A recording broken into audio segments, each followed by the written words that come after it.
Oh. Was that a musical? Yes. Are you peaching this? Yo, you gonna peach this? Yo, are you peaching? Are you peaching? We might be peaching right now. Peaching? How ironically do we love peach? Because I like it ironically a little bit. I don't know. Dude, I think I might like it a little bit unironically. Whoa. That gift shirt. Take two. That gift search. That gift search. Gift search. Yeah. The gift of the Magi. The gift of the Magi. Yeah, no, I don't know whether or not it's like good. I know that it seems kind of delightfully retro. That where like everyone like, oh, get on a social network. Look, there's a new social network. So I figure, it's got 48 hours, and I just want to make the most of it. Okay. It like I got a one of those. Hey, I want you to join this social network from one of those. Oh, somebody accidentally invited all their friends. No, not the spouse of anybody here. Oh, wait, which? I said not the spouse of anybody here. He said not. Yeah, which one fucked up? Yeah. And I'm like Snapchat, like I didn't get Andrew Main on there because at the time it's like it's a bunch of teenagers and a guy going into a TV show. It's like, I don't know how prominent I want to be on a social network that's known for kids exchanging nude pics. The nudes. Yeah. But now those kids are now adult and legal, and it's involved into its own sort of thing. It's like, oh yeah, maybe I should have gotten involved in that. Yeah. I mean, for the social network reasons. Exactly. No, I mean, anything else you can just stick on text message for. Yeah, I only use all my illicit shots go through Cyberdust. Yeah, it's a good call. Peach is just weird that it doesn't have a timeline or anything. It's all like AIM statuses almost. And it is, yeah.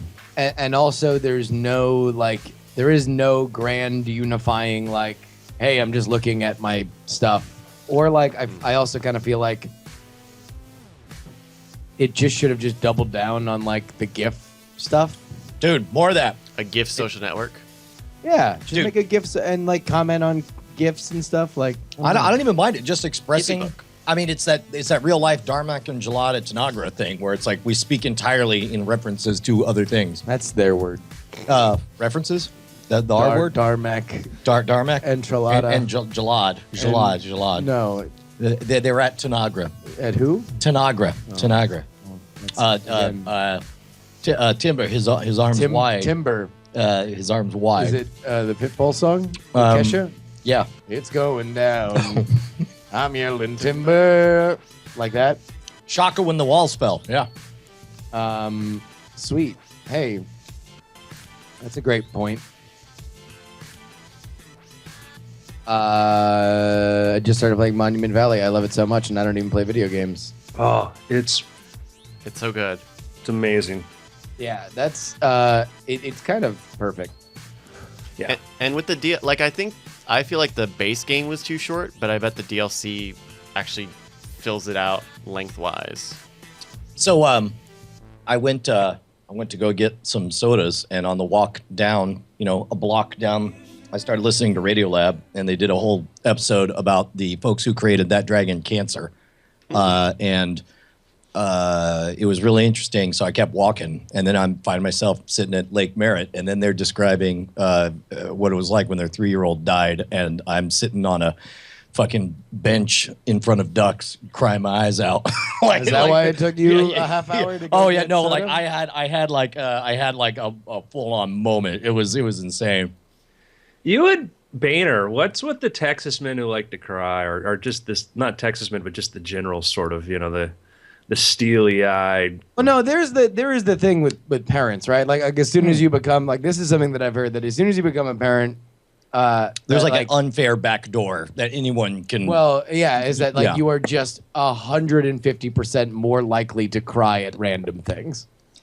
I mean, part of it is that you have triggers, right? Like you could show a kid, and like there are anchors that mean stuff, but so it gets in your head faster. But also, it's like once you made a baby, and it's like you got nothing to prove. It's like your filters kind of drop. You don't really care. I don't. Yeah. I'll cry right now. Yeah. I mean, that's it. We're gonna do it live for everybody. Everybody's crying. Look at him, like a baby. He's just being a big old crying baby. Oh. Right now, your daughters are crying that they don't have a real man for a dad. Oh, snap. That's going to be a great post on the social network Bonnie invited you to.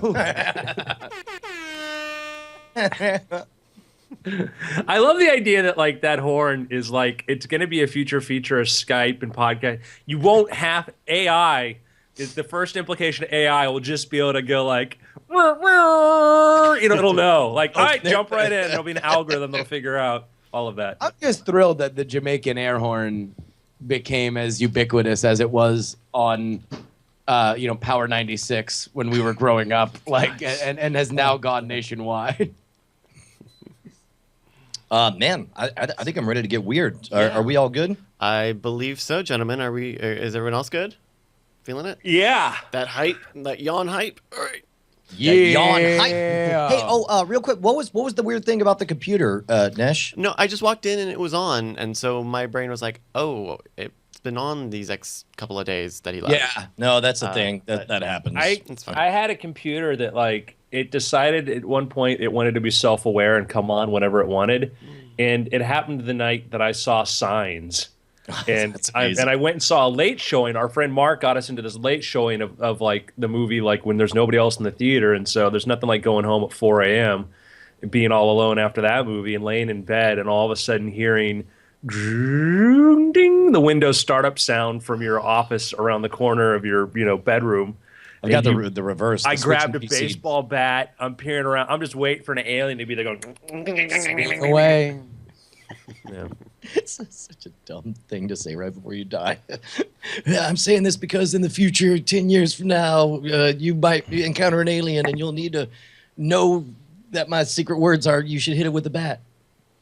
Spoilers. Whoosh. All right, I'm gonna give you guys a countdown. All right. 5, 4, 3, 2. Welcome to the Weird Things Podcast. I'm Andrew Main, joined by Justin Robert Young. Hi, everybody. It's me, Justin Robert Young. And Brian Brushwood. Yes, I'm live in studio. I'm in Justin's studio, sitting right next. I can poke him. I'm poking his shoulder. That's a fact. It's happening. Here, I'm gonna It's happening. mic that Is it post. tender? Is it Yeah. tender? Is it done? Is it ready? No, it's rock hard. It's sculpted from marble. Yeah, I mean like a Indeed. kind of a back alley, like it's more marble substitute. It's more. Is it? It's Formica. illegal, Yeah, it's marble that fell off the back of. It's not free truck. trade proper. No, Okay, yeah. no. It's mostly Play-Doh. All right, gentlemen. I would like to say that at first CES, that there was actually something that I'm not like, oh, look, a bigger, thinner TV. Wow, the future's cool. Dude, this CES was all about the VR, right? It's not what I'm talking about, but tell me what you're talking about. Well, I don't know. It's like they were showing I think off. I know. I think I know what Andrew's excited about. Oh, really? Yeah.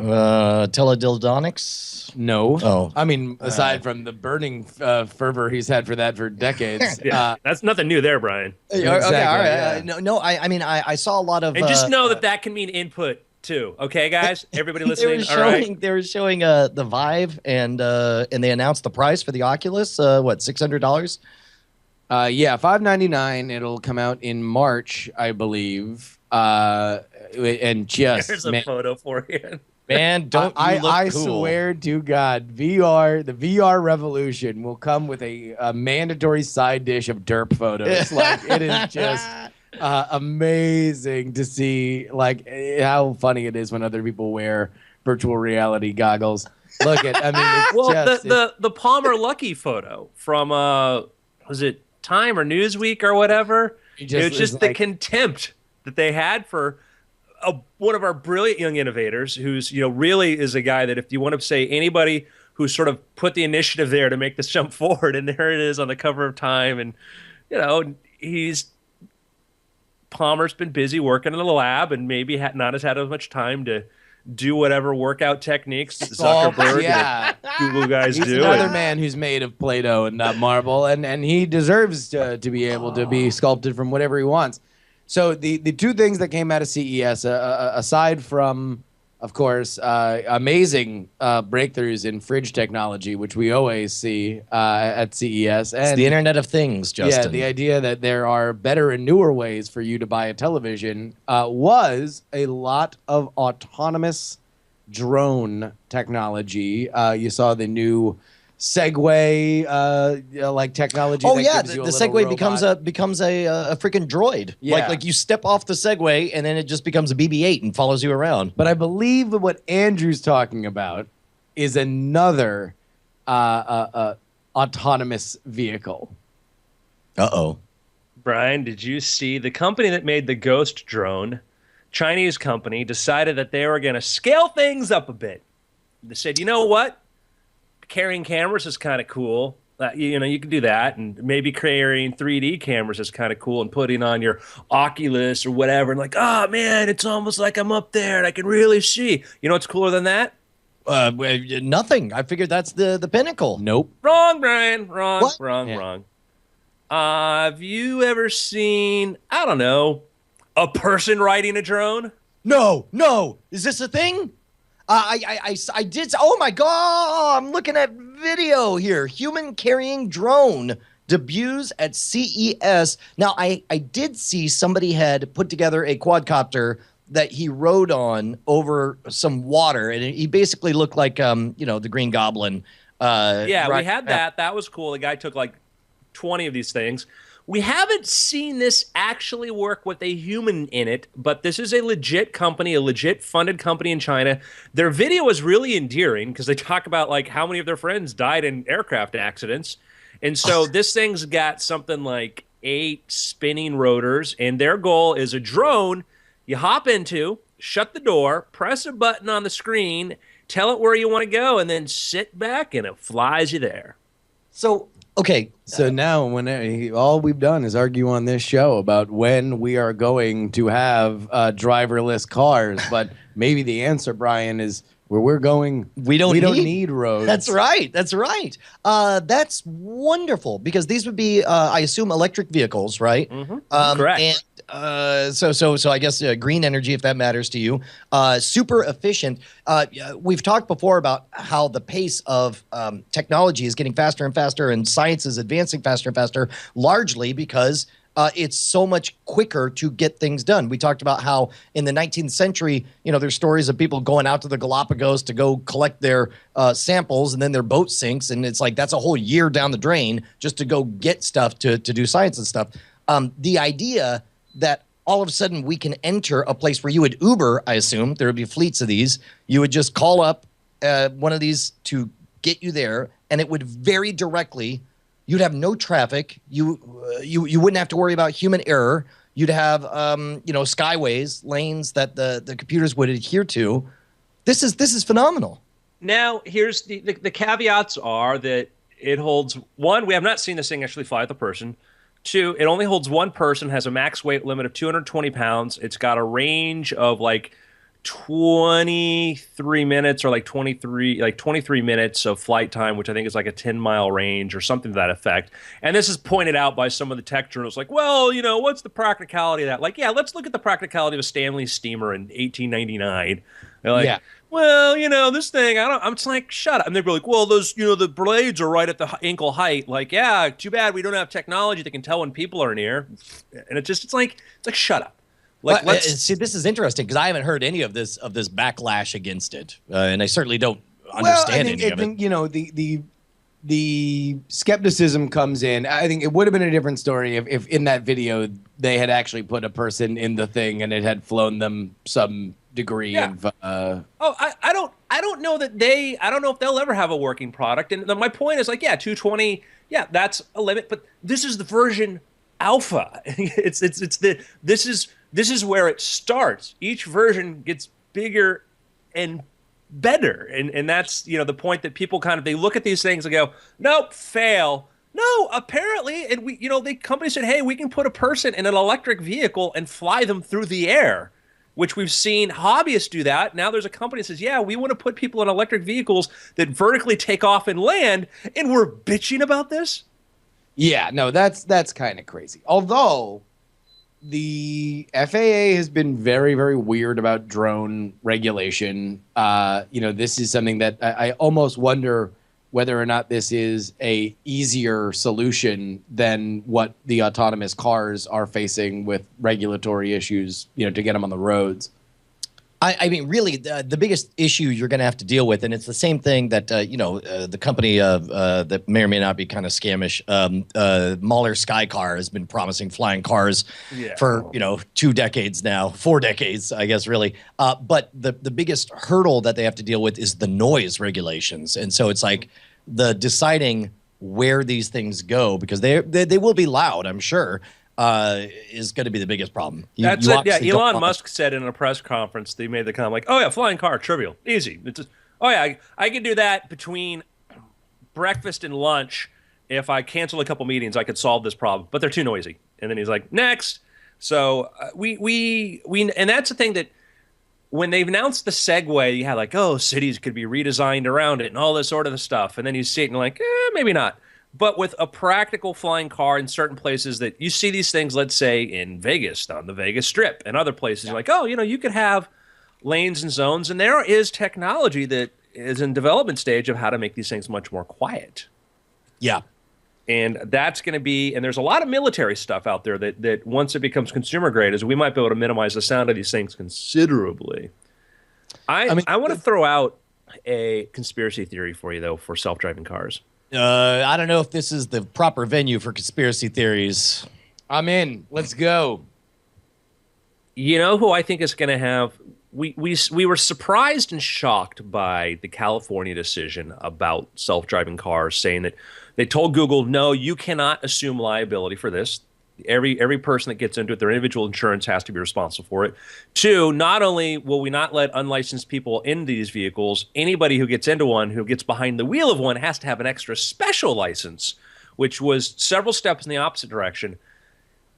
We've talked before about the idea that, well, who's going to want this and love this will be the insurance companies.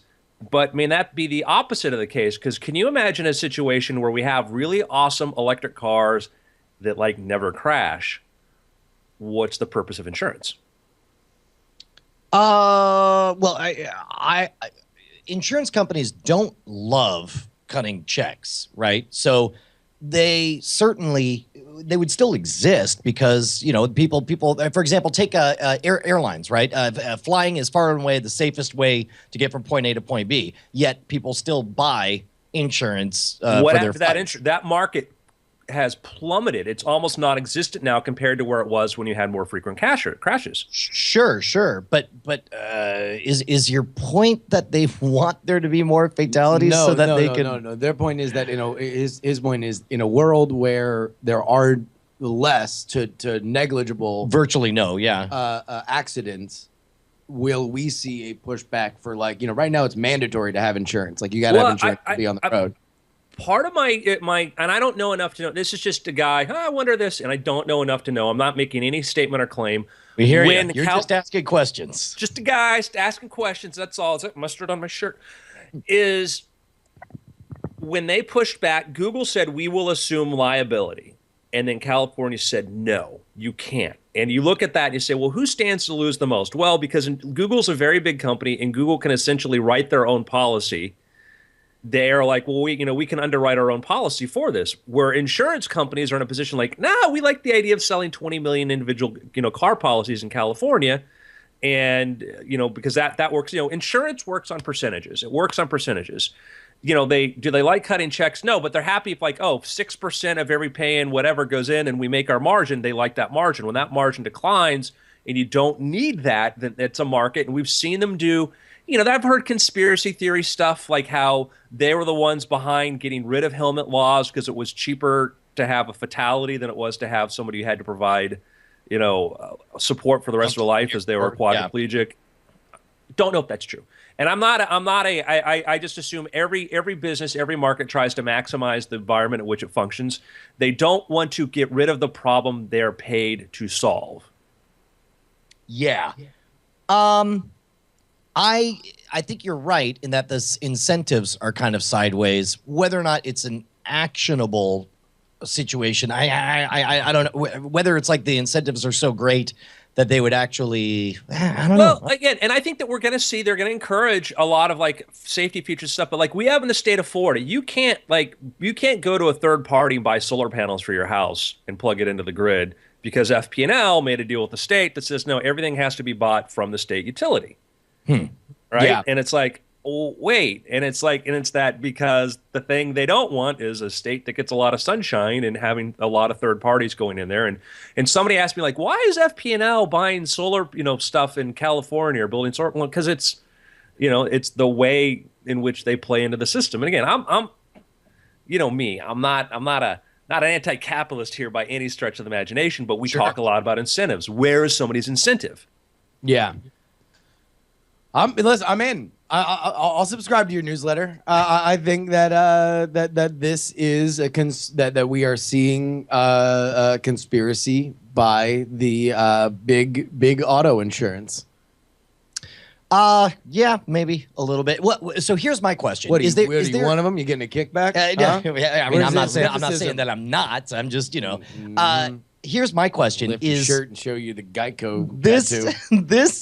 This decision in California can't stay, right? I mean, 30 years from now, will not stand, man. 30 years from now, are you telling me like that is as outrageous to me as the fact that New Jersey and Oregon are two states where it's against the law for you to pump your own gas. You still have to have somebody fill your tank for you because of reasons, I guess. Yeah, that's a thing there. Yeah. Well, and so I guess I just undid my own argument. I was saying that I can't stick around, but clearly those artifacts have. I've thrown out the idea that we have a moneyed interest that could have an interest in saying, well, we're happy with certain safety features, but we don't like this idea of you not owning a car, needing insurance or whatever, because that totally undermines our market. We would rather the thing that and we'll give you a policy for if you want to get into an electric car that's going to, anytime there's an explosion, anytime there's any sort of mishap, we have an opportunity for a lobby to go in there and say, yeah, we think this is great, but and that's my thought is that we see how these things take on momentum. So from your perspective, if we are to believe that this is a nefarious plot by the insurance companies, what is the next step? Like, what are we on the lookout for? I think that one is seeing. I'd love to find out who the California policy. So many of these state these policies, so many of these bills are written by external lobbyists. They're written by somebody paid for by another company comes in and says, we'll write this for you, we'll give it to your office, and then you approve it and like that. I like to find out more, and I don't. Google's not a shrinking violet company in many ways. Neither is Uber, and I think that if there is something to it, we're certainly going to hear about it. And again, it could be conspiracy theory, but it's just a thing that I'm like, man, like that just made no sense. Particularly the assumption of liability, which is just a critical point to make this sort of make self-driving ride shares functional. Is the idea that you get in, you get out, you as a person just pay for the ride. You don't have to pay for anything else. Like imagine if you had to pay for special Uber insurance outside of or whatever just to be able to ride in one of those things. These would kill it, and I probably shouldn't even have said that out loud because now there's going to be somebody. Oh, you ruined it! You did it! You wished it into existence. Oh man! All right. Well, okay. So let's talk real quick about this autonomous drone moving. You're moving one body. You're able to get very, very quickly. There is no gridlock. There is no traffic. You practically teleport from one point to another. What is the market for this? I assume. Like, all I could think of is basically get from downtown to the airport in 7 minutes. And that alone might be worth $100 a ride. I think that as you expand the capacity of this, and we also coincidentally, we're entering an age of super cheap energy, and it's not the way that people sort of wanted. Like, there's talk that we may get $1 a gallon gas. Yeah, which is the weird part. Like, isn't that a weird unintended consequence of more solar and wind power? Is that all of a sudden the demand for gas goes down, and so as a result, gas becomes super cheap? Wind. Yeah, that has nothing to doesn't- do with solar and wind. That is, it's fracking and it's natural gas. Yes, but well, and it's OPEC trying to just not shutting off the spigot. well, yeah, because they're trying to drive the price down. Yeah, and like fracking. Like they're trying to put those out of business. You know, the ones that they're competing. But yeah, eventually. But yeah, Brian. Yeah, to your point is like as we solar and we get those Moore's law returns and we have more solar and have the absolutely right. It's going to be a point where we're just going to use rocket. You're just going to use it for rocket fuel. That's my hope. Sure. But I guess my whole point is that for those who are motivated by environmental concerns, you want to push alternative forms of energy, but the result of that will be that demand for gas will go down, which means it'll become cheaper, which means it will incentivize people to please choose gas because it's the cheap alternative. Yeah. So to your question about if we have these self-flying cars and they're quiet enough to let them take off from a parking lot in your and I think you'll have little landing, the idea there, if it's not everybody owns one, if it's an idea that it's a ride share mentality, then yeah, it makes it, you put a little landing pad here and there and you start thinking like, oh, like is Uber might get in on this, guys. In fact, that's the only way I see this happening. I think early on you'll get the super wealthy, kind of similar to Tesla adoption of electric cars. You'll get, it'll be a status thing to own one of these. You take it out 2 or 3 times a month and show off your friends. But Uber will own a fleet of these, and it will be all of a sudden those helipads on the top of buildings will become prime territory because that's. Well, I think you'll see the idea of putting helipads on top of supermarkets and places, and the idea of just all the places you've never had one before. The idea, we'll put one here, at the end of the block, wherever you can go put one. And I don't know how close that future is, not from a technical point of view, but just the way things work. But I think we're gonna get the flying cars. I kind of wonder whether or not, this isn't a real alternative for city living. That like, okay, well, I don't want to own a car because this thing can kind of do whatever I want. Like, in an era of, I need to go to Home Depot, I can just pay for somebody on, TaskRabbit or something to like buy it and bring it. I don't need a car for that necessarily. You don't really need a car for moving stuff. I just kind of need to get from point A to point B. I wonder if this will ever be any cheaper than just owning a car. I'm going to say, yeah. I'm going to say the very idea of car ownership is going to get increasingly not silly, but maybe anachronistic. I think for most people, just the, maybe they'll be the equivalent of timeshares in an Uber fleet, where it's like, you pay a certain membership fee and you just know that you can get, you will reliably be able to get from point A to point B. Yeah, I think for some people, I think a lot of people love owning. To me, it's a box that takes you from point A to point B. Right. For people who it's, who like for the fans of Fast and the Furious, it's something more. So I got a question. Who live their lives a quarter mile at a time. I was thinking about drones in general, and in fact, just today when I went to the park, it was adorable. Dude was flying his drone. I was crying. Oh man, I listened to a podcast and I was just so sad. I started crying. I did. All right. So I was thinking. I was thinking right now, drones are novel and we're hand piloting and stuff. How far off, given how cheap and exciting drone technology is?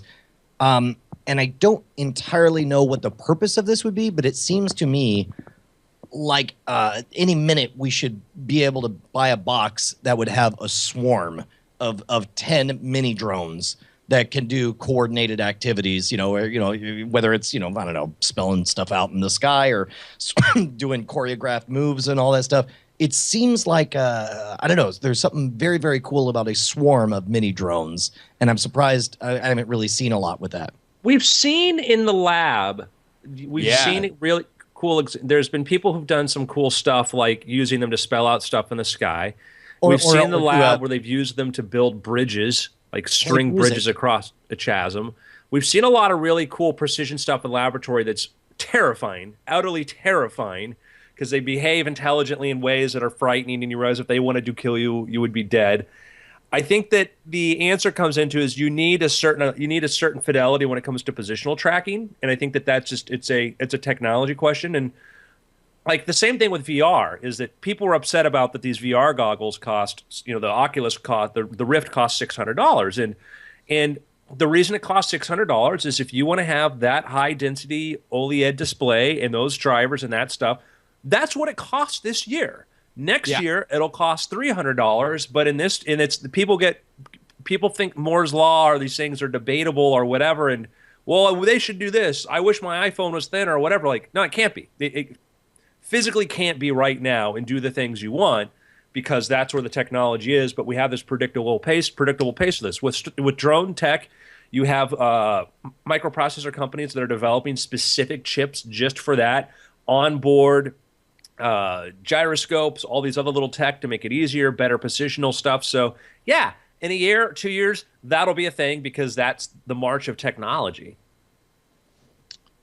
Yeah, even as I was suggesting it, it occurred to me like I just don't know what the tangible benefit is that will create a market demand for more people to do that. I think we'll see it just as we'll see art projects and demos and that kind of stuff. Yeah, I think that you're going to see drones are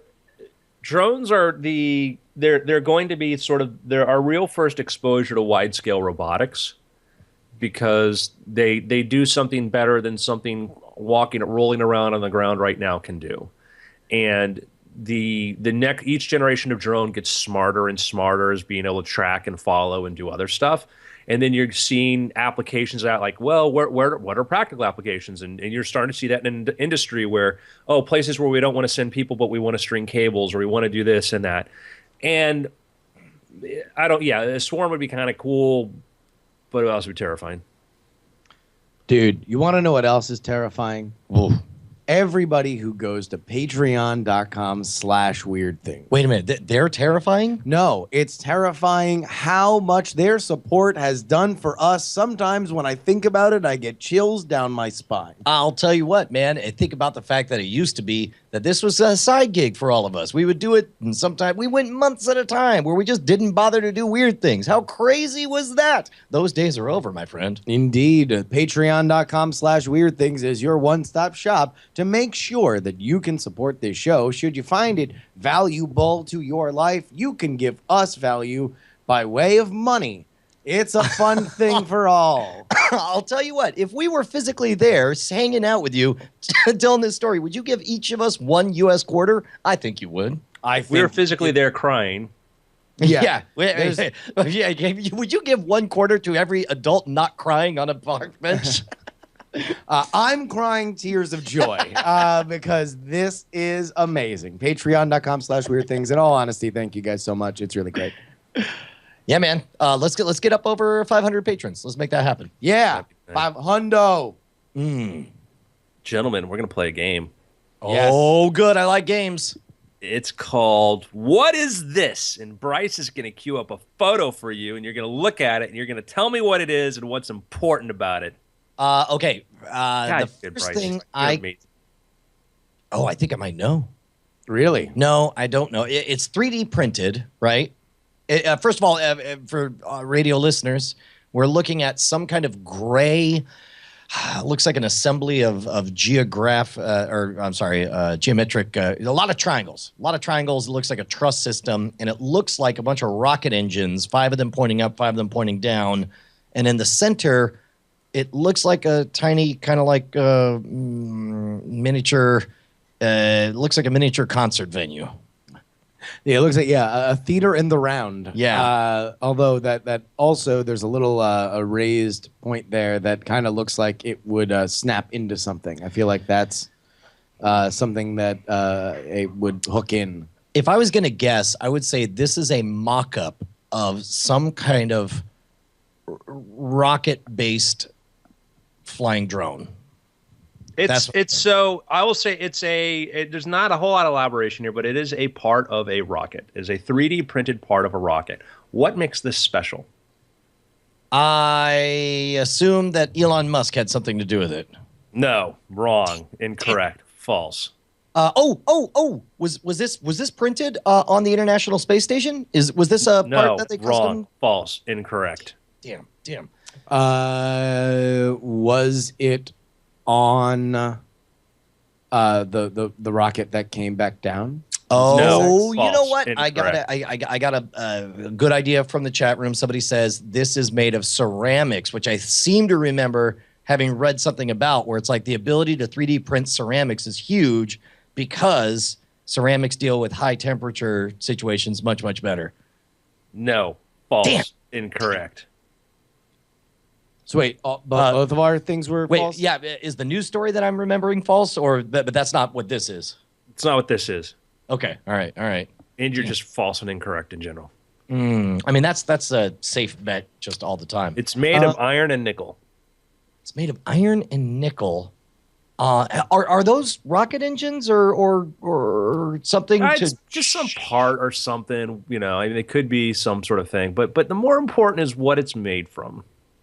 Okay. Iron and nickel, huh? All right, you ready for your big clue? Yeah. You're looking at it. Is it made from a meteorite? Bing, bing. There you go. What? Oh, that's amazing. So Planetary Resources, the company is started by Peter Diamandis, who's the author of Bound or Boundless or Abound. Bold and Abundance. Abundant. Yeah, I created a new book for him there. So he has a company that what they want to do is they want to put a bunch of satellites into space with telescopes and aim them at meteors and asteroids to see if there might be ones that are very mineral rich. And part of what they wanted to show is to how you could build things in space. They took a meteorite found on Earth, ground that thing down into a powder, and they put it into one of those laser printers that we've seen that basically took the powder and then it created a rocket. Now, it's made of iron. They said, listen, this is crude. This is not high tech. This is the, quote, iron age of this stuff. But they took an object, the same kind of thing you would find flying around in space, and they made a part for a spaceship out of it. That is unbelievably huge. This is the moment that all of a sudden, real-time strategy games become possible in space, where it's like you can, if you played Warcraft 3, then you know what you got to do is all you need is a mine and the ability to send dudes to harvest wood and build and use the buildings to build more buildings. And then, we could do that in space now. We could set up robots to harvest materials, to make more robots, to make more robots. Well, and this is, I mean, they have said, Planetary Resources has said that the trillionaires of our age will come from space mining. That if you look at how expensive iron and nickel are, I mean, like nickel mines, some of the most rich people on the planet are owners of nickel mines. So that's huge. Here's the way to understand why space mining could be potentially big and why Planetary Resources wants to start aiming their telescopes out there to find out what's there. On Earth, to find stuff, we got to dig into the crust and find this. And the heavier minerals, the heavier metals, and often have probably sunk down further deeper. And that's because as our planet was still this liquid ball, heavier stuff, the denser stuff went towards the bottom, and that makes it rare. Now, the asteroid belt is the remnants of a planet. There's only maybe like 0.1% of whatever that planet was is left there.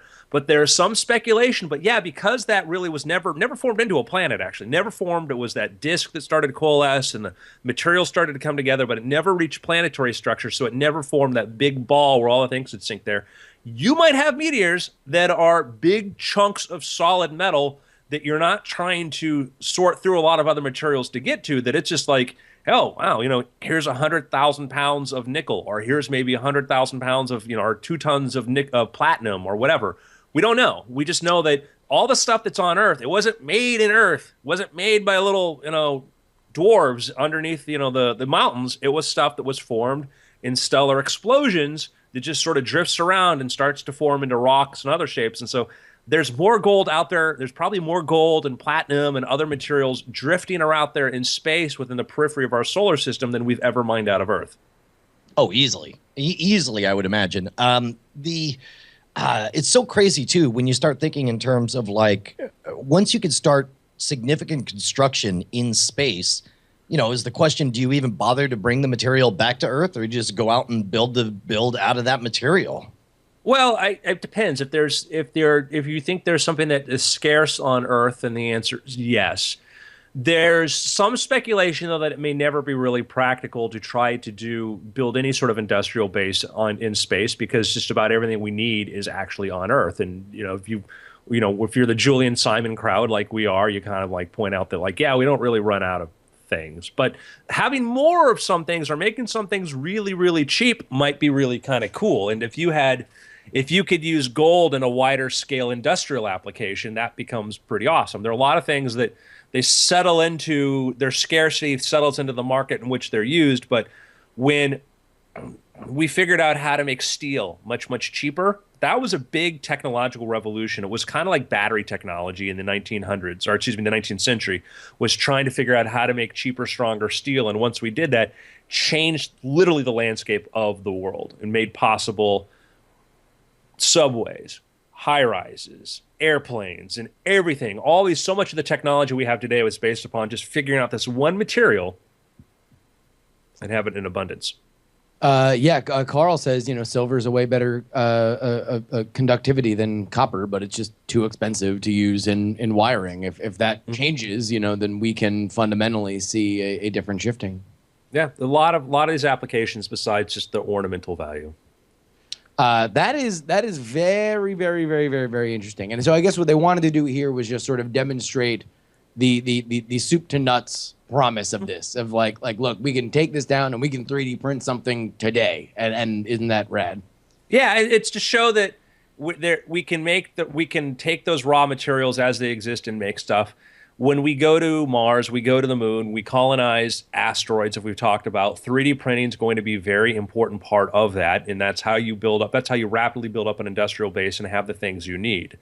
And this was just sort of a proof of concept and to show that. And a lot of the future spacecraft might be things that we just make in space. And to talk about, like, oh, what if we make stuff on the moon, kind of seemed like sort of a really ridiculous idea, because you take a car factory in Detroit and you look at where do all the tools come from, where do all the materials from, you look at all that base that you need to make these things is way more than just that building. But with 3D printing, and if you have access to materials that can make a lot of different things, game changer.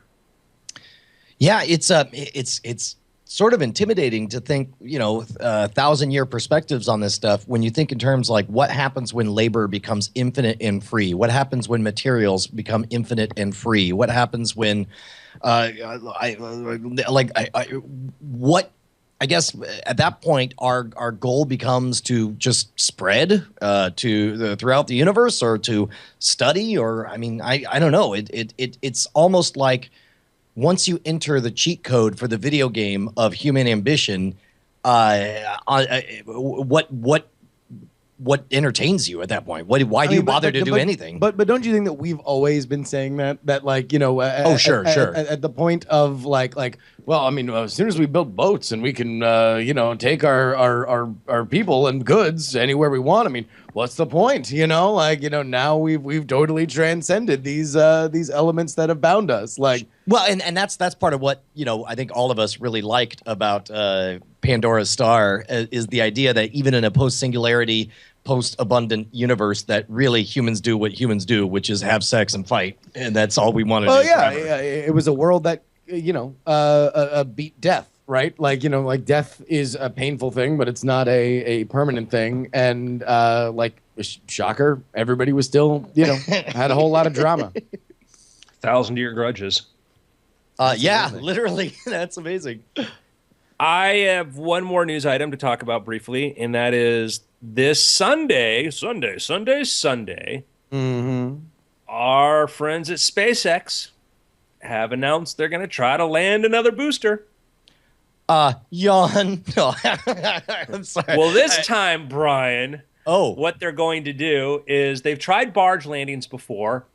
Tried is the operative word. They're going to try a barge landing again, this time from Vandenberg. They're going to launch the Jason 3 satellite, which is a weather satellite. And the significance of a barge landing is it's not so much that, as we saw when they landed at Canaveral, people were like, whoa, was that safe? Or I have a friend on Facebook who's like, yeah, but I guess they're probably just going to try to do the barges in the future because people are going to complain. I'm like, listen, if you live in a place goddamn called the Space Coast, shut your mouth, okay? Yeah. Right? No, it's fine. This is Everyone, it's fine. It's Canaveral. Yeah. So what the purpose of a barge landing is when you have a really heavy payload satellite, that booster has to go further out, has to go faster and further, and has to push that out there, and it doesn't have as much fuel left in the tank to come all the way back to the launch pad.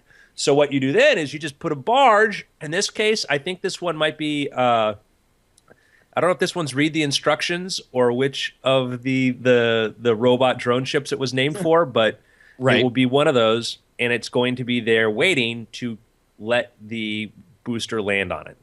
That's The amazing. first one was called Just Read the Instructions after the Starships in Ian M. Banks sci-fi novels, which I've only read one of them, but man, I really enjoyed it. Player of Games was great.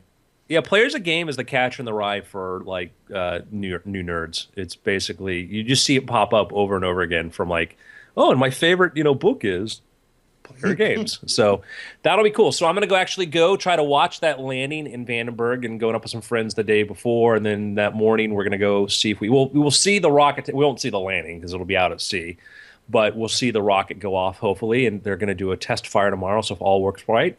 I don't think we ever got a chance to talk about. We talked about the landing of the first stage of that SpaceX rocket, but I don't think we talked about the news when Elon Musk tweeted that it's ready to fire again. Is there any chatter about when and how they will reuse that? Or I don't think they're right going to now reuse it. I think they're going to do a fire, like a test fire, to show that the engines work. Mm-hmm. But I think that he wants to put that into a museum or display it.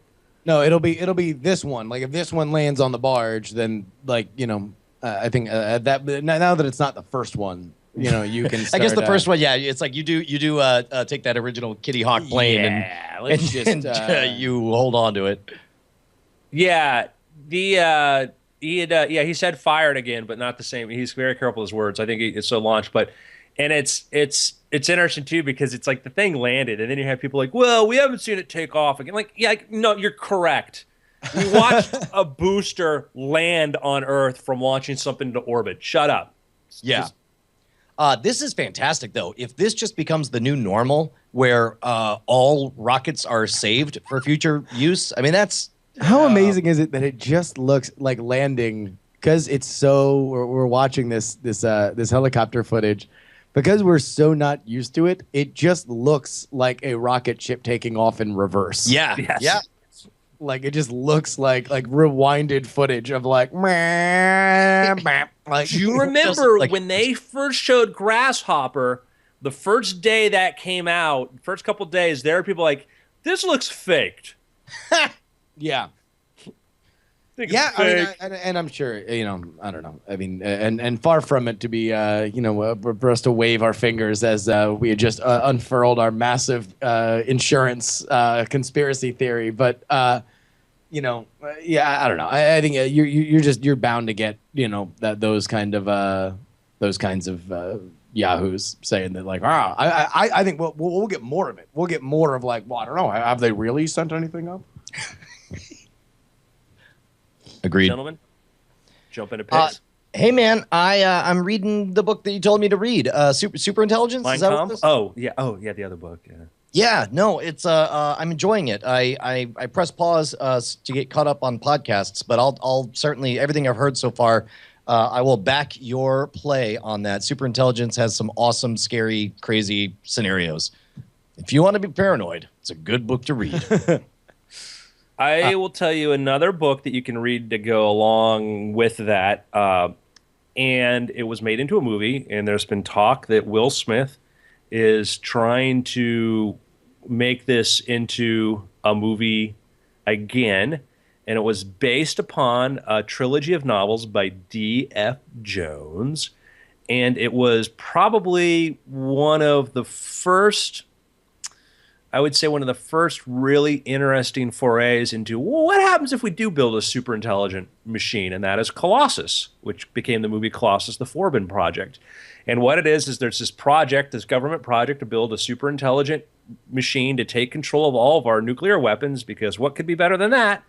Takes over, and next thing you know, it says, hey, the Russians, the Soviets have a supercomputer too. I want to talk to it. And they're like, nah, we don't think we're going to let you talk to it. It's like, well, I've got all these missiles here. I think you should let me talk to it. Yeah. And then it takes over. And then what happens then? And then it's deep, because it just gets into the idea that it's not that it becomes self-aware and has its own agenda. It's just that it takes its role really seriously as a thing that Nick Bostrom talks a lot about on superintelligence. Like it's not just one scenario we need to worry about where it gets a mind of its own and agenda of its own, where it says, he gets into ideas like, you could ask a super intelligent machine a question like, oh, how would we do this? And it might say, in order to come up with an answer for this, I need to create 1 million virtual people in my head that are fully sentient, and then run this scenario through. And then when I'm done, I'll just wipe it out. And he talks about mind crimes, the idea of being able to create artificial minds inside of itself that it could then erase. And it's like, yeah, and he's morality conundrum, right? Where it's like, is it unethical to create genuine intelligences and then slaughter them? Well, yes, Brian, it is unethical. Let's get that clear right now. I don't know.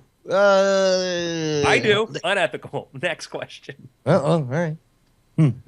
I mean, the idea is, at what point of creation do you assume responsibility?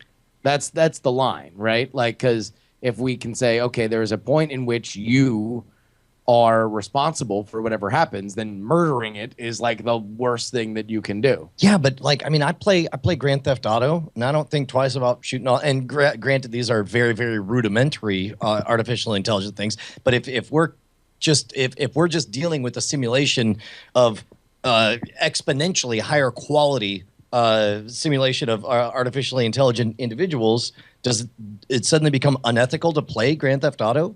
I think at some point that is the territory of philosophers and people trying to figure out at what point does that. It's why we have an abortion debate. That is, and the argument of potentiality versus something actually realization of itself, whatever. It's why there aren't any easy answers that we can all agree upon, because we don't know.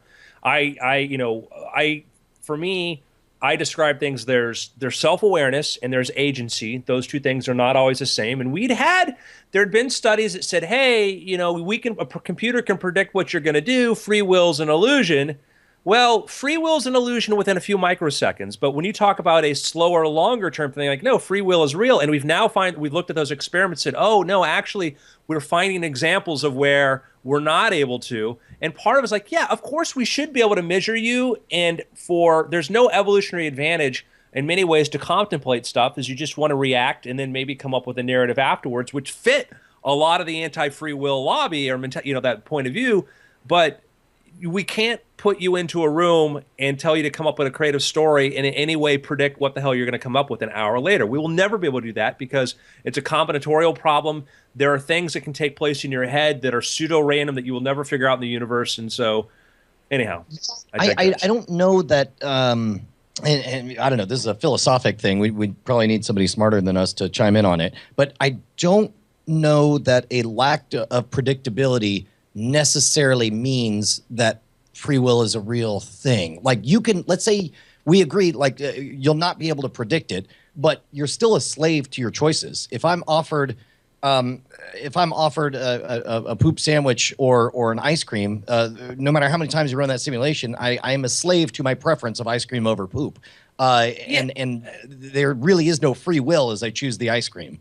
Yeah, but I mean that gets into a very narrowly defined thing, and I look at it more as the idea of the creative solution to it is that, come up with something original or some other original solution, or come up with something that make a series of choices, and that process, to me, that process itself is what arrives to the concept of agency, et cetera. And we can say, like, nope, I found this part here. I'm like, yeah, but you put that you can break down these parts, and you can say that it's like, you get an emergent property that you cannot predict or whatever, and that whole emergent property is the phenomena, is my opinion. And it's not as and we found cases where it was super reductionist, and it's and I think that we're 99.9% running on auto mode, but I think that I think of the idea of slow agency and slow free will, where, hey, start here, start that dialogue in your head, and there will be random factors and other things that are contribute to it, and you're going to come out with a different thing at the outset. We can say, well, yeah, but we can break it down reductionist wise, and I don't think there's a magical thing, but for me, the voices in my head seem real enough. It's a good point. Man, this got heavy. Yeah. I mean, listen, you know that when there's like a 10-minute discussion where just, and that's why we have an abortion debate, is just glossed over. The thing got heavy. That's the least controversial part of the whole thing. Just randomly thrown in. Like, anyway, so people disagree on abortion. Also, here's another 9 minutes of really substantive, amazing conversation.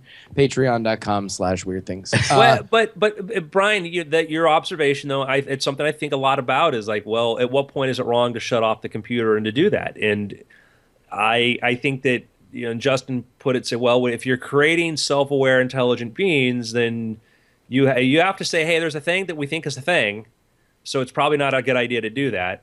And it all comes down to probability, is we don't get absolute answers, we get probabilistic answers. Yeah.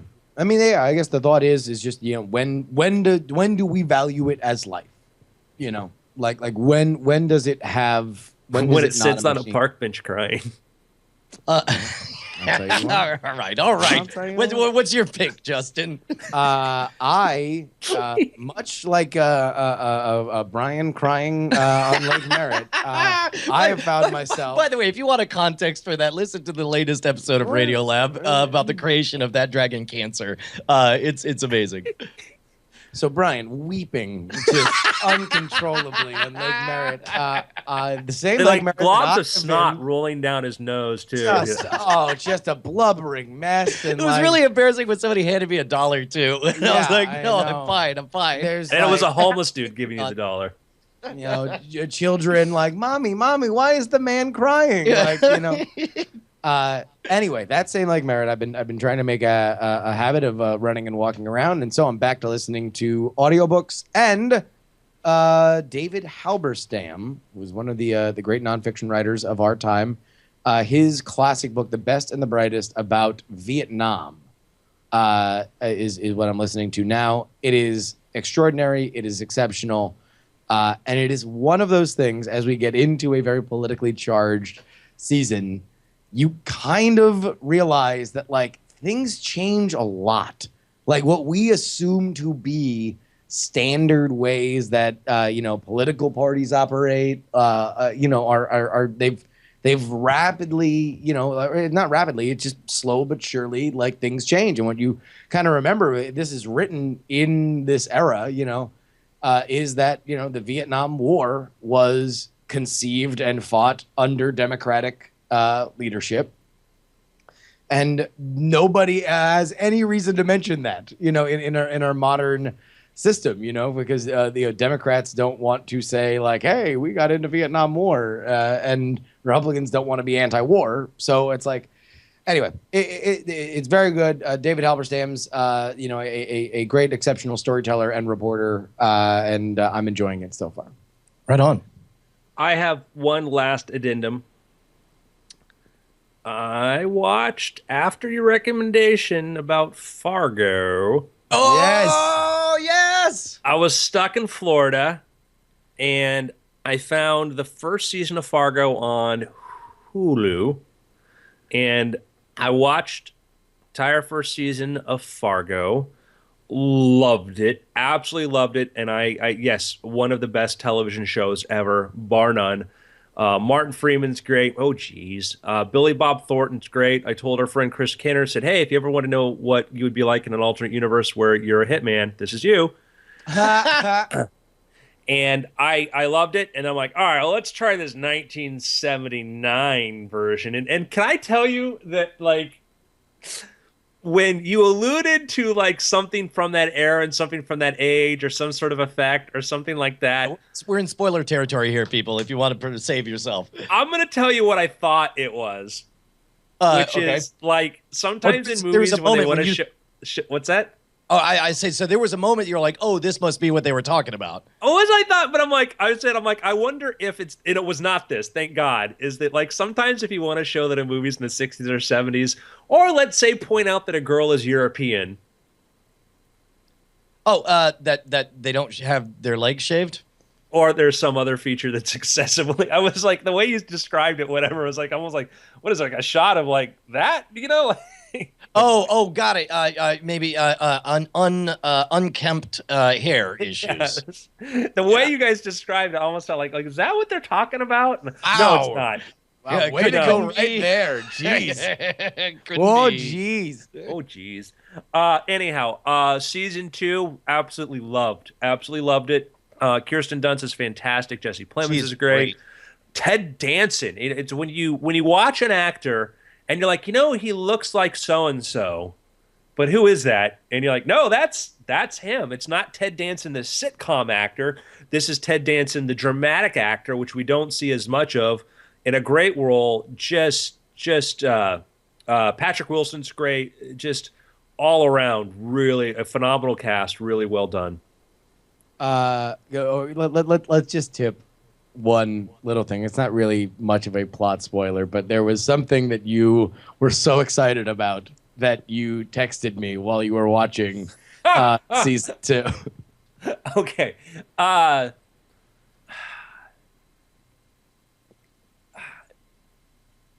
If you don't you shut off now. It's not a plot spoiler, but it is a cameo spoiler. Yeah. All right, 3, 2, 1, and go. So this takes place in 1979, and part of this involves it's an election year, and you have Ronald Reagan. It opens up with the great. There's a couple Ronald Reagan threads in there because it's leading into this is going to be the Reagan decade, and we finally get to meet Ronald Reagan. As it starts off, you hear this speech, and it sounds a lot like Ronald Reagan, and then you look and you say like, "Wow, that actor looks a lot like, oh my God, it's Bruce Campbell." Yeah. I thought the two elements, and I understand it's like there's a little bit of a funhouse element to Fargo. I didn't see the point of having Ronald Reagan show up. I didn't see the point of space aliens showing up. I think it would have been just fine absent those bits. But again, who am I to criticize one of the greatest television shows of all time? Well, you know that Bruce Campbell's had like a cameo in like every Coen Brothers movie some way. Yeah. Really? Mm-hmm. I did not know this. He'll be like on the TV as in a soap opera or something like that. They generally, I don't know if there are any exceptions to that, but they try to work Bruce into their stuff somehow. Which, by the way, I'm hearing phenomenal things about Ash versus Evil Dead. I think that's one of the highest rated programs of the year, and one of the few that I haven't seen. And real quick, to get back to Fargo, there are, the show is very literary in its, Reagan and space aliens. The entire series, I mean, the story is about all these characters and reacting to each other, but the larger canvas that it is painted on is this world that, like, in the late 70s, these characters believe that, like, something is missing, something is damaged. We are in this, like, fall of Rome kind of moment, and these space aliens and Reagan specifically are these larger metaphors for, like, the far future and the person who is going to lead us, the morning in America, rhetoric that, like, hey, listen, there's no problem that an American can't solve, which is, he even tells one of the characters. So I think that's where that comes in, right? Is that there is this idea of, like, the past and the future. And those are big metaphors that kind of hammer that in. Yeah. Right on. It's been weird. Okay. Just in time for me to go pee. Yeah. Go. Sounds like a great idea. I'm going to do one of those myself. Hey, I'm just going to sit here and say hi to everybody. What's up? Hey. How was Harmontown? Harmontown was good, man. Yeah. We went with Not enough Alley Gertz. yeah, we went with Ali Gertz. We were Oh, hoping that's- Ali Gertz, was going to get some kind of recognition from Dan for doing a concept album about his cartoon, but yeah, no, it was super fun. Carl, is the jury podcast tomorrow? No, taped. We have a brepisode tonight. A brepisode? Yeah, Oh. every once in a while I can't do a live jury show, so we do a Brett episode. Oh, that's right. That's cool. So we got a brepisode. Brepisode. Awesome, man. Dan Harmon did pee in an adult diaper on stage. That definitely happened. Oh, Jesus. Yeah. I don't know why he had diapers. I forget that. We were a little faded. I will say that we hung out with Allie, who had performed Friday night, and she is just a delight, and everybody should pay attention to her because she's great. Mm-hmm. I really want to share. I think, well, that's not ours to share. no, I think we can. Can we dance around who it is and just say the funny part about it? Yes. There's a band, you might have heard of them. Depending, like, this isn't like it's a little band called the Rolling Stones. Like, No, we mean literally. You might have heard of them. You might. Like, they've been around for a while, and apparently, she made quite an impression on them. And they're a well-established band with a big following, and they've done a lot of albums. They have. They are quite smitten. Or the lead singer is quite smitten with Allie to the point where he sends her. He sends a song. There are a lot of songs that are about. They're kind of irrational fan letters. Like the Ballad of Chasey Lane or whatever. Sure. It's like yeah. and this turned out to be one of those with Allie Gertz as the. It's called Allie Gertz. The song's called Allie Gertz, and it is about how much Allie Gertz is perfect, how much the lead singer wants to ask her out, and how much in the middle it's of the weird song he that says he's writing a song about her. and he really shouldn't write a song about it, and then he realizes halfway through the song, like, oh crap, I'm singing a song about her. That's really creepy and messed up. Yeah, it talks about how he's too old for her, and then And Stephen Hawking shows up and says he's you're too old. and then he's like, no, that's ageist. And he beats up Stephen Hawking. How dare you to go on to just sing about how rad Allie Gertz is. And it was amazing. It was really weird. And she's like, do you think that like he really kind of wants to ask me out? And I'm like, man, I don't know what else he could have done here, lady. Like, I think this is pretty clear. Oh, so good. It was a great it was a great moment, and hopefully it'll all be available publicly. But, and there's a tight window of, we were there at the point she got the song, and whether she was playing coy with us or not remains to be determined. But she certainly was presenting as if she was undecided on the issue of what this was. Yeah, it's as though. I don't know, to be there, to see her trying to suss through what is happening here was maybe my favorite thing about this entire trip. Is this a surprise segment of Neon Signs? Yes. No, this is the greatest neon sign of all time. Fun fact, in a song where the lead singer, our protagonist in this song is hand-wringing about whether or not he's too old to date Allie Gertz. The key rhyme of the chorus. Well, because Gertz, there's only so many words. So many. He does manage to rhyme shirts. He's shirts with Gertz, but yeah. but the chorus really belongs. Like Lucille Ricardo to Fred Mertz. It's an I Love Lucy reference. As if to underscore that he's too old for her. Just so. I mean, like, I think I Love Lucy was probably off Nick at Night at the point that Allie Gertz was born. Was, watching television. At least her name isn't Allie Orange. Good point. Yeah, so hopefully that'll be available to everybody, but it was super fun. Oh, it was amazing. It was so amazing. And she's already said that she plans to cover this song. Yeah, she's going to cover the song. And then she mused because it's not released. She's like, I wonder if I should release it before they release theirs. So their version's a cover of the song she wrote about dating herself. Yeah, no. Hopefully it'll be out there. But anyway, follow Allie Gertz on Twitter. It was very, very, very funny. I'm good. I'm ready to go. Yeah, you ready to roll? I'm ready to after. Yeah. If we can keep it short, I got to run to the airport. No biggie. If we can. I mean, if it's possible. Is it possible? Is that in us? We can try. Ready? Let's go. 3, 2. Welcome to After Things. I'm Andrew Main, joined by Brian Brushwood. You're darn right. That ain't no lie. Justin Young. Hi, everybody.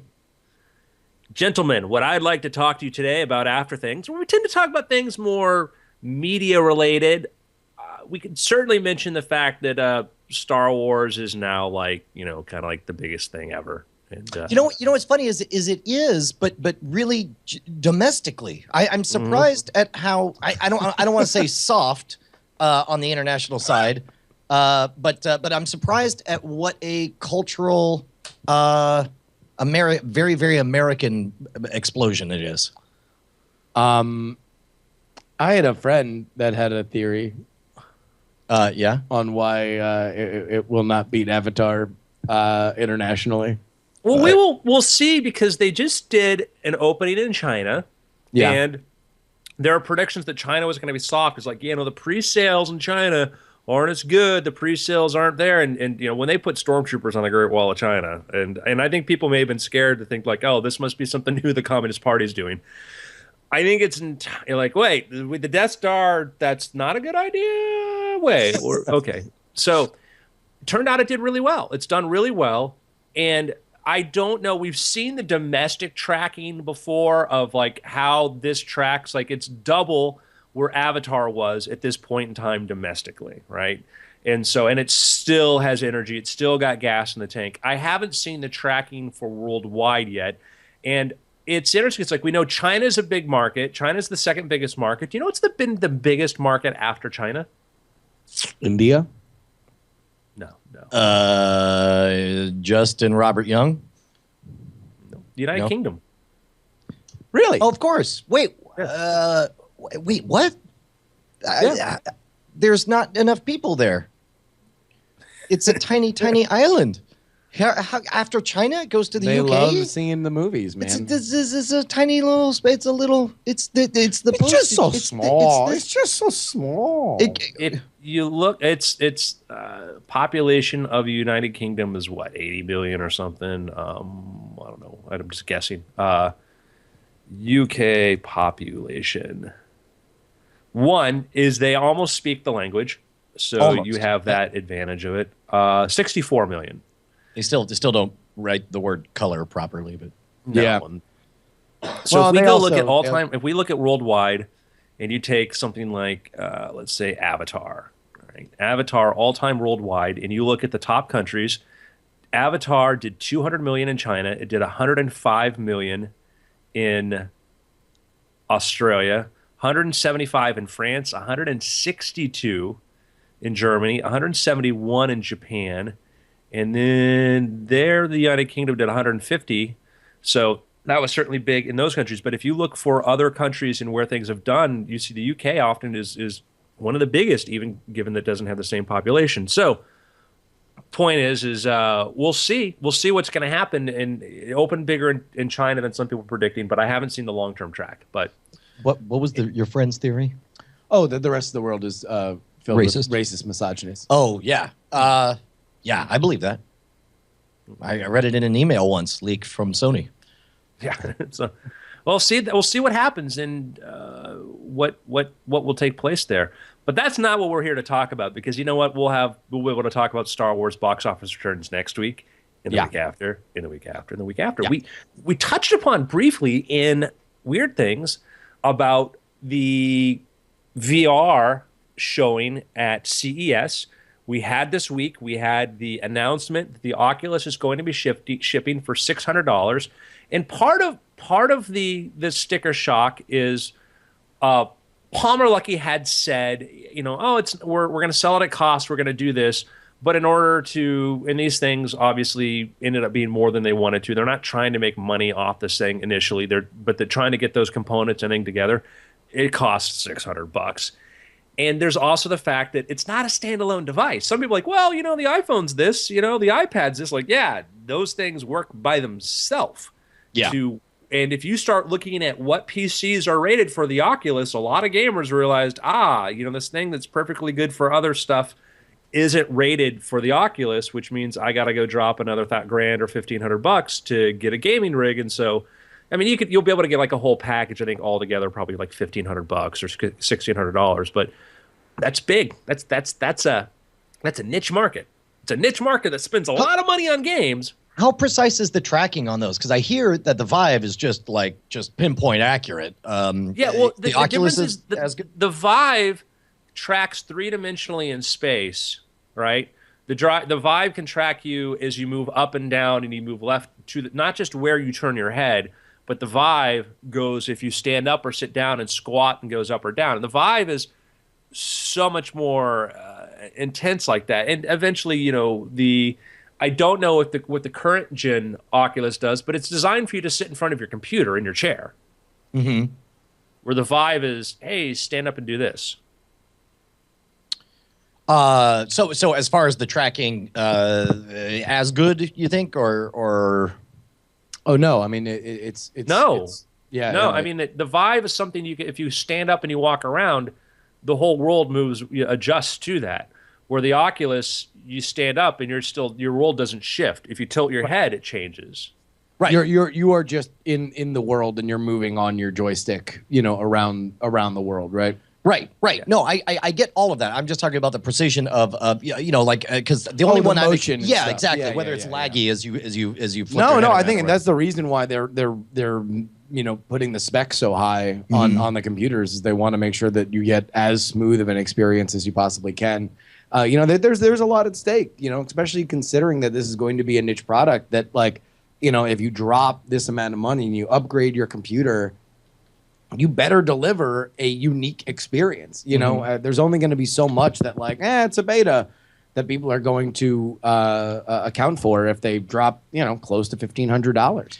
So have we talked a bit about what is the unique sales proposition of VR? What kind of story can you only experience in VR that just fundamentally nothing else comes close to it? What is the killer app for this? First, this year it's going to be gaming. This year it's going to be the idea that when you hop into Call of Duty or you hop into whatever, and it's ready-made for game engines to be able to integrate that. That's going to be the big experience, is people talking about how long they're spending inside of there playing games because it's such a more intense experience. So that's my prediction. Yeah. Yeah, I think you're what's going to be interesting to see is there a AAA title or a very popular game that becomes I play it, it's popular, but I played it in VR and it was amazing. Yeah. No, I could totally see that. I think it would be a fundamental paradigm shifting experience. I think that but it's a game. It's gonna be the most awesome game peripheral.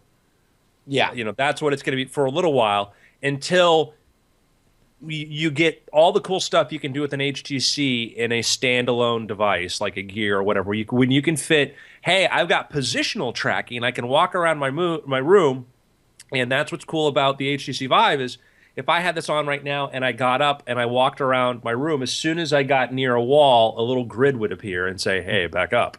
But when I back up, I'm really in that space, and it's a it's like being in another dimension. It's just like being in another dimension. And so I think what'll happen is you're going to get the price of displays is going to fall, and when you can put a 4K display in there and not have the screen door effect, which still the new Oculus has and still the HTC has, but when you get rid of the screen door effect and you just see the image, so if you put a 4K display in there and you have a processor that can drive it and positional tracking, that's we're a generation or two away from chipsets that will do that. But once we have those, boom, that's when the explosion happens. That's when you put this thing on your head and you're like, oh my God, I'm really there. That was a limitation of the HoloLens. HoloLens is amazing in a concept, but when you realize they can only drive this little display in front, what they can do with that little window is awesome.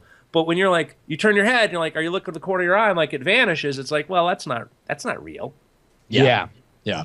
Oculus. It's one of those things that I almost worry about, the entire genre, the entire vertical, because I think that we are still 1 or 2 years away from getting the big blockbuster amazing tech that we kind of want, that our expectations have driven us to thirst for. But who knows? Especially because this is so expensive. Like, any of these, because the Vive might come in more expensive than Oculus. Oh, I would imagine. I mean, Vive will be more. Yeah. And then I guess also, like, video games are a fairly mature market now, where we've grown accustomed over the last 30 years to the idea of $60 for an interactive, 40-hour experience. I wonder if they can't push for a higher price point in VR experiences. I wonder if like $99 might not be the default expectation of what to pay for those. And that's it's an interesting point, because it's like, and that's your reality. My reality is the most I've ever played for a game in the last 5 years has been $6 or $7, because I'm not a gamer. I'm not a guy that spends 30 hours in a given game. So it's a total different value proposition. But we've seen with the release of games now is they do the add-on packages, they add in the other stuff in there. So they take the $50, $60 game, like, how do we get $100 for it? Oh, we'll take $2 pieces of plastic material and put this in there, these other packs. And it's weird because, you had this, they announced the Star Wars box office returns, and people were pointing out, yeah, but the last Grand Theft Autos made like $2 billion. But it's like, well, that was a lot of merchandising got fit into there that, if you bought these, I mean, again, I'm not underselling how well Grand Theft Auto did at all, but that wasn't like $2 billion of pure just to play the game. That was $2 billion of these extra special packages, this other stuff there. But you're Brian, like, yeah, I think that, what's that? The high end of the curve, they were able to maximize. That's in fact, that'll be my pick, is The Curve. A book about how to, take your hardest core fans and figure out a way that allows them to give you more money. Did you just make that Coke float? Is that what did you do a magic move? Actually, Andrew, remind me the next time that we're hanging out. I'm gonna do a new routine, which is just magic without magic. It's just going to be all like, all the flourishes and none of the payoffs. I mean, I got 4 $20 bills here. Well, I mean, listen, it's actually a fun story. I think you guys will really. I woke up yesterday, Andrew. Here, can you just? Yeah, of course I can. I woke up yesterday and I went into my wallet and I had 1, 2, 3, 4 $20 bills. And when I took those $20 bills and I went down to the local store and I said, "Hey, sir, what could you sell me for one of these $20 bills?" Again, that is 1, and then still in my pocket, 2, 3, 4 $20 bills. So I put that one on the table and I said to myself, "Okay, I'm going to take these $20 bills. I'm going to fold it once.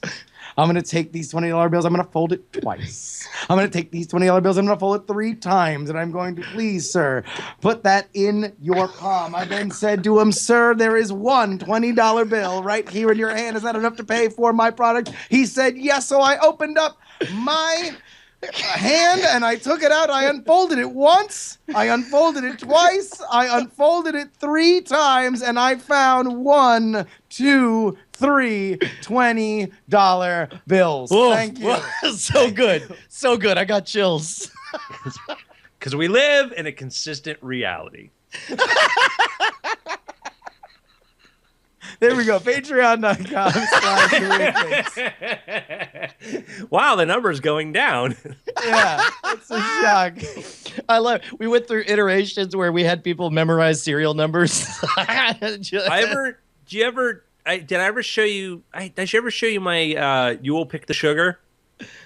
Yeah, yes. Well, actually, yes, you did that, and then you did a variation of it where you made a prediction that was Brian will have a very dry mouth. On the when you made me stuff as many napkins as I could in my mouth. Yeah. Anyway, Magic minus magic. So, I think, like I said, I think that for my opinion is that we're going to get cool stuff now. There's going to be cool experiences, and I think there's going to be a cool thing. For people who aren't used to spending a lot of money on games and stuff like that, it's going to be, all right, well, we're going to see the incremental stuff with cardboard and stuff.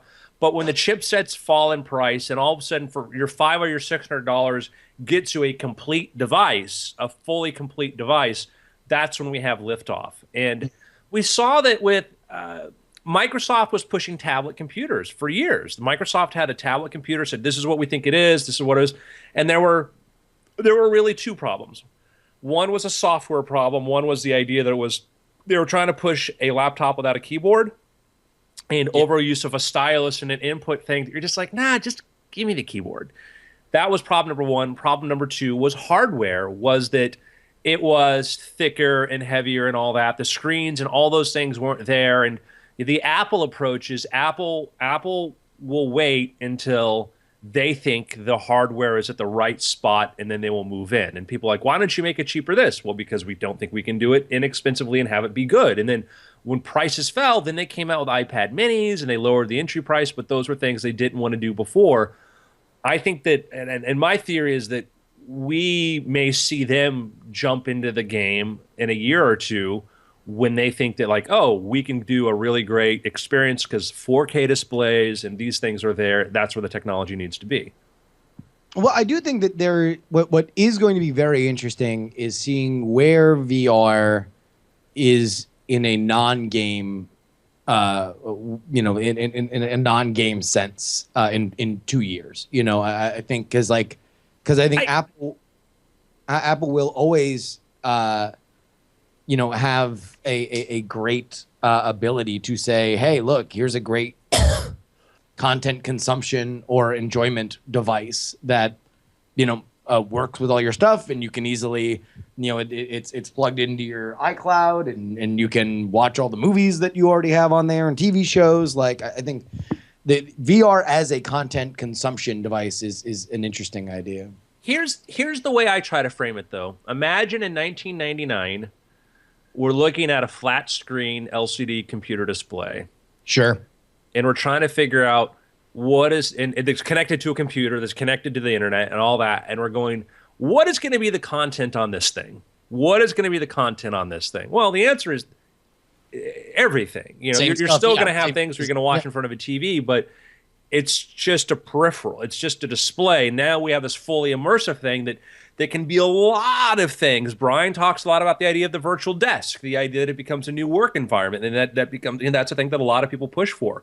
It becomes everything. And when something's everything, it's nothing because you're just trying to pinpoint what it's going to be. But I think that that's the hardest point is you say, you sit in front of a movie theater screen going like, what are we going to put on here? What's the medium of television going to be? And internet, we still don't have a really super now in the last 2 years it got better, but really practical way to watch network television via the internet.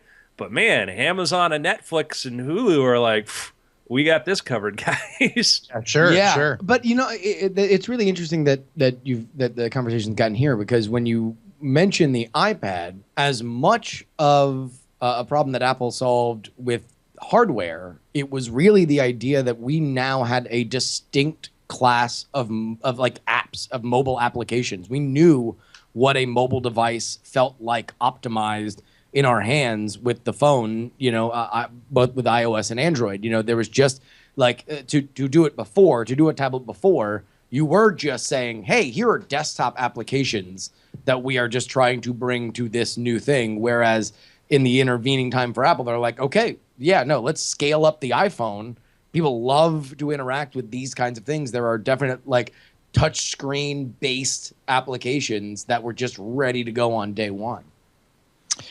Yeah, it'll be well, and you're already seeing a bit of that evolution in what content VR wants to be. We were talking about how when we did the Discovery VR project, in so many ways we're just seeing a repeat of the early days of high definition television, where it's right now the story is the medium. It's all like, look at how high definition it is. That's why we're showing you this sunrise. And it took a while to where HD just became the better way to experience very human dramas and very human stories. And I feel like we're going to go through the same thing with VR. At some point, the point of VR will not be it's in VR. So with that, I'll see myself out. I'm gonna go catch a flight. I do need to pack up and get out of here. So I'm gonna bolt. But my pick is the Curve. Which I think you have to buy from England unless you do the Kindle. No, I think somebody found an American link for it. Okay, good. Well, again, the Curve. It's good. Yeah. Andrew, you got a pick? My pick is going to be that you do check out again the book Superintelligence by Nick Bostrom. Still good, huh? Nothing's changed in the last 30 minutes? So good. So good. Still good. Yeah, my pick is thecontender.us. We're going to Iowa. We're going to go cover the caucus. It's going to be a fun time. If you are living in Iowa, shoot me an email, justinrobertyoung@gmail.com. We are looking for folks in Des Moines. Fun times. It's been after. Good shows, guys. Yeah. All right. Well, we're going to say goodbye to everybody on the stream. Thank you, everybody, for chicka-chacking the show out. Yeah, man. See y'all later. And if you're in San Francisco tonight, me, Ashley, Adam Savage from the Mythbusters, Hal Lublin, Bonnie Burton, we are all going to be doing a quiz show. I'm going to be a judge along with my wife. And that's part of SF Sketchfest, right? Is a part of Sketchfest, which I found out I deal. get a badge for being on the show, which means I can go to other Sketchfest shows. Nice, man. Very cool. Well, now that everyone's green with jealousy, yeah. bye, guys. あっけしくんのい将来かっくみすみぞめのぼり別神優別極真歌ない下川県別ワッサムアットコーシャマンベパシクルチリップ来吉くっちゃんタンタカポンポロと北平村ナンポロばっかいホロマン力ビルネイレクびっかりタレマップあっけしくんのい将来かっくみすみぞめのぼり別神優別極真歌ない下川県別ワッサムアットコーシャマンベパシクルチリップ来吉くっちゃんタンタカポンポロと北平村ナンポロばっかいホロマン力ビルネイレクびっかりタレマップあっきしじら見える丘公園投げ真っ赤牛の中光ごけ稚内で What your head ノットがっかり札幌時計台冬はサビーナ暗いマルちゃん焼きそば弁当美味しい海鮮丼昼食付きで業界中展望塔からごまアザラシとの初対面嫁石狩川氷のオブジェと断崖絶壁20キロミラー三河見淵音稲新千歳空港札幌小樽間ズワイガニと4種ジンギスカンチリベツわらびだニカウイスキー工場ファクトリー経済的5倍濃縮の和風調味料キッコーマン